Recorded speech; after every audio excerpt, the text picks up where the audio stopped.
안녕하세요. 오늘 저희는 당신께서 보내주신 여러 자료들, 월스트리트 저널이나 블룸버그 기사들, 또 최신 경제 데이터들을 좀 보면서요. 지금 세계 경제와 지정학 판도에서 가장 중요한 이슈들을 파헤쳐 보려고 합니다. 네, 특히 요즘 그 미국이랑 이란 사이의 긴장이 계속 높아지고 있고, 또 미국 경제도 약간 식는 거 아니냐는 신호들이 보이는데요. 이 두 가지 흐름에 주목해 볼게요. 시장 반응은 어떤지도요. 바로 시작하죠. 네, 맞습니다. 특히 그 트럼프 행정부의 대이란 메시지가 굉장히 강경하잖아요. 여기에다가 또 주요 경제 지표들이 예상보다 좀 안 좋게 나오면서 금융시장 전반의 불확실성이 커지고 있는 그런 상황입니다. 그렇죠. 이게 당신께 어떤 의미가 있는지 좀 더 깊이 들여다볼 필요가 있겠습니다. 네, 먼저 지정학적 상황부터 볼까요? 트럼프 대통령이 이란 최고 지도자한테 무조건 항복하라, 심지어 죽이지는 않겠다 이런 발언까지 하면서 긴장을 최고조로 끌어올렸다는 소식이에요. 직접 공격 옵션까지 생각하고 있다는 말도 있고요. 네, 백악관 상황실 회의도 열렸다고 하죠. 맞아요. 실제 군사적인 움직임도 포착되고 있습니다. F-16, F-22, F-35 이런 전투기들이 중동에 추가로 배치되고 있는데 관계자들은 방어 목적이다 이렇게 선을 긋고는 있어요. 하지만 시장에서는 아무래도 미국의 직접 개입 가능성 이런 것까지 염두에 두는 모습입니다. 그럴 수 있겠네요. 그리고 이스라엘도 이란 핵시설이나 주요 목표물에 대한 공세를 강화하고 있다는 소식이고요. 유엔 핵 감시기구 IAEA 여기서는 이미 나탄즈 지하 농축시설 일부가 손상된 걸 위성사진으로 확인했다고 밝혔죠. 아, 확인까지 됐군요. 네, 이게 다 긴장감을 높이는 요인들이죠. 이란 쪽 반응도 만만치 않죠. 이스라엘에 대해서 응징 작전을 하겠다 이렇게 경고하고 나섰고요.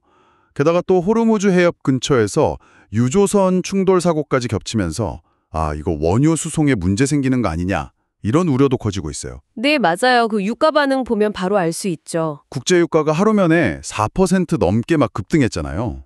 전문가들은 이미 유가의 배럴당 한 $10 이상 그 안보 프리미엄이라고 하죠.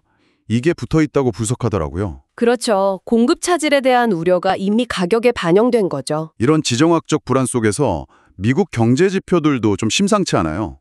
지난달 소매 판매가 전달보다 0.9%나 줄어서 이게 2년 만에 가장 큰 감소폭이라고 하죠. 네, 예상치보다 훨씬 부진했습니다. 자동차나 주유소, 건축 자재는 물론이고 심지어 식당 매출까지 줄었다는 게 좀 눈에 띄어요. 이거 좀 걱정되는데요. 그렇습니다. 산업 생산 역시 예상과는 달리 0.2% 감소했고요. 제조업 생산 회복세가 기대에 좀 못 미쳤어요. 특히 자동차 생산이 4.9% 늘긴 했는데 이걸 제외하면 오히려 0.3% 줄었습니다. 자동차 빼면 더 안 좋군요. 네, 주택시장 심리도 마찬가지예요.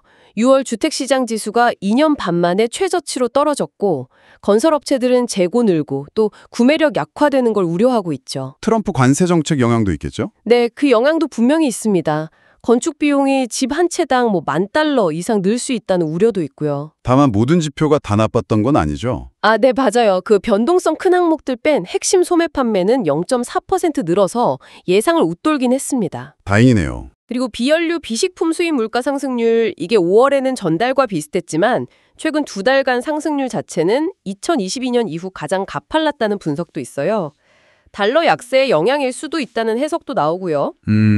네, 이렇게 지정학적 리스크랑 경제 냉각 신호가 딱 겹치니까 금융시장은 전형적인 위험 회피, 리스크 오프 반응을 보였습니다. 뉴욕 증시 대표 지수인 S&P 500은 떨어졌고요. 반면에 안전자산으로 꼽히는 미국 달러, 또 미국 장기 국채 가격은 올랐습니다. 국채 수익률은 하락한 거죠. 이 점이 좀 흥미로운데요. 보통 경제 지표가 안 좋으면 그 나라 돈값은 떨어지기 마련인데 이번엔 달러가 강세를 보였어요. 왜 그런 걸까요? 그게 중동 분쟁 격화 우려 때문에 달러가 다시 안전자산 지위를 회복했다 이런 분석이 많습니다. 전쟁 위험 커지면 일단 달러부터 산다는 시장의 오랜 공식이 다시 작동한 거죠. 최근에 무역정책 불확실성 때문에 달러 위상이 좀 흔들리나 싶었는데 지정학적 위기 앞에서 다시 부각된 셈이에요. 그렇군요. 그래서 시장은 이제 연준이 금리를 얼마나 내릴지 여기에 주목하고 있는데요. 지금 선물 시장을 보면 연말까지 한 45bp, 0.45%포인트 정도 금리 인하 가능성을 가격에 반영하고 있습니다. 두 차례 인하를 완전히 확신하지는 못하는 거죠. 아직은 좀 불확실하군요. 네, 일부 전문가는 오히려 관세나 지정학적 긴장이 인플레이션을 자극할 수도 있어서 연준이 금리 인하에 매우 신중할 수밖에 없을 거다 이렇게 보고 있어요.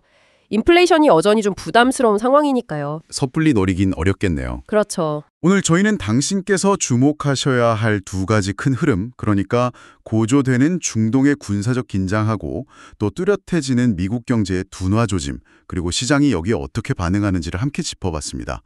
핵심은 결국 지정학적 불확실성과 경제 냉각, 이 두 가지 압력이 동시에 작용하고 있다는 거겠죠. 맞습니다. 이 두 가지 압력이 서로 영향을 주고받으면서 앞으로 상황이 어떻게 될지 예측하기가 더 어려워졌어요.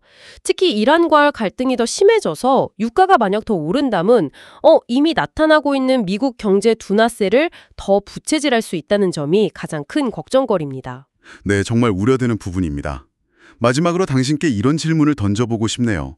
오늘 살펴본 것처럼 이런 지정학적 긴장하고 경제 둔화라는 복합적인 위기 속에서 일부 미국 수입업체들이 달러 말고 다른 통화로 결제해달라는 요청을 받기 시작했다. 이런 소식도 들리거든요. 네, 그런 얘기도 있죠. 과연 이런 작은 움직임들이 앞으로 달러 중심의 국제경제 질서에 어떤 균열이나 변화를 가져올 수 있을까요? 이건 다음 분석에서 좀 더 깊이 탐구해 볼 만한 흥미로운 질문인 것 같습니다. 들어주셔서 감사합니다.